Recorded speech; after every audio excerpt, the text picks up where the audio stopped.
friends, Shayla here, and I am here to talk to you about some of my favorite things in the month of January.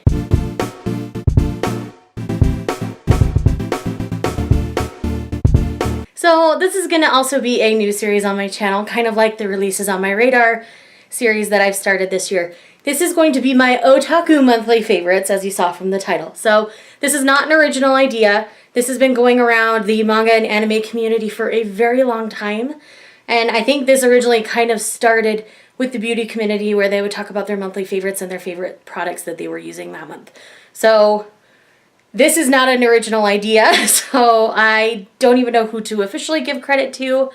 So I'm just going to go ahead and dig right in and just let you know I'm not taking credit for this idea. It's been around a long time, so anyways, let's dig into things. The first thing we're going to talk about is my favorite music album that is new in the month of January, and that is the new Backstreet Boys album. Those of you who've been on this channel anytime at all know that I am a Backstreet Boys fangirl. Will be forever. Like, these men can do no wrong for me. The great thing about their new DNA album is that I feel like their music and their lyrics have truly matured and grown up with their audience.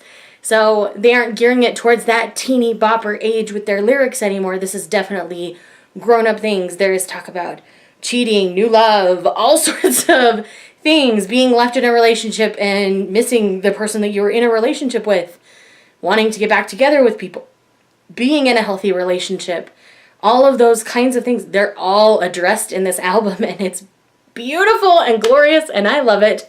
Obviously, the songs that they've released thus far, I'm hugely a fan of, like Don't Go Breaking My Heart, Chances, and No Place. Some of the ones that they haven't released yet are Just the Way You Like It, Okay, Chateau.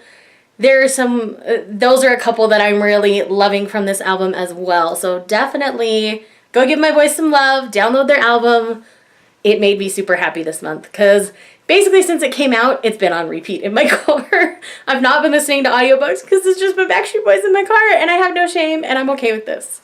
Alright, so the next thing we're going to move on to is anime. I have two I'm going to mention this month because they are two that I am loving unexpectedly. One is because my husband picked it out, so I didn't even know it was a thing. And the second one was I wasn't sure how I was going to feel about it, but I've ended up actually loving it. So the first one I'm going to mention is My Roommate is a Cat. This is the one my husband found for me. This is about a young man who's lost his parents. He's kind of shut out the rest of the world. He's a writer, and he kind of has writer's block. He stumbles upon this stray cat, kind of takes it in, starts caring for it, and it kind of becomes his roommate. So it's about this man's adventures, owning like this kitten and doing all the things to take care of it. But the flip side of that is you also get the cat's perspective on everything that's going on. It's brilliant and fantastic, and I can't get enough of it. Like, you actually get words from her. So what it does is it takes the first like 15 minutes of the episode, I would say, and doing it from the human perspective, and then the last 7 or 8 minutes are all from the cat's perspective. So you get both parties' perspectives of the episode, and it's fantastic. It is so funny, so adorable. Any cat owner can relate to this hardcore. It is so sweet, it is so cute. It has one of the most adorable openers I have ever seen in my life. It is just everything to me. I am telling everybody to watch it. Hence the reason it's here. Go watch it, friends. I want the manga to come to the US, so if you watch the anime, the manga might come. Alright, the second one is one that a lot of people are probably loving as well, and that is The Rising of the Shield Hero. So this is about a modern day man who's transported into this fairy tale world to be the shield hero. What he doesn't know is that no one likes the shield hero because they're seen as weak. So there are lots of things that happen in the first episode that lead us to a very jaded anti-hero kind of story. It is brilliant. It is so well written. I almost bawled in the episode from this last week.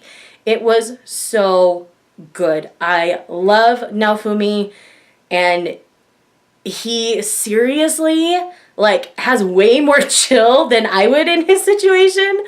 But man, it's amazing. The art, and they did not cut back on the budget for this. Like, the animation is amazing and beautiful, and it is definitely worth watching. This was one that I wasn't sure how I was going to feel about, and that first episode was really, rough for me to get through, but I am so glad I've been sticking with it. So there's 4 episodes out right now. Same with My Roommate is a Cat. These are brand new, and I love them both. Definitely watch them. So I'm going to talk about 2 manga series / volumes of manga. One is one that I started this month, and the other one is one that I continued with the new release from this month. So the one that I started this month was Tokyo Terror Girls by Akiko Higashimura. I never know how to say her last name very well, so forgive me on that. This is about 3 early 30s women who have realized they're kind of past their prime when it comes to dating. And so now they're nervous and worried about so many different things in life, but they also have this aspiration to be married or in a serious relationship by the 2020 Olympics that are taking place in Tokyo. And this is hilarious. And these women love to go to a pub and get drunk. When they do, the food starts to talk to them, and it's hilarious. These women are fantastic. They are very flawed, not perfect women, and I love them for it. And I need everyone else to be reading this. It's definitely the same art style as Princess Jellyfish. It has a lot of the same vibe of Princess Jellyfish, but more grown up. So definitely give this one a read. I think it's fantastic and brilliant, and yes, Tokyo Terror Girls, my friends. The first 4 are out. Volume 5 is coming out in February. They're getting a fairly fast publish, so I'm really excited about it.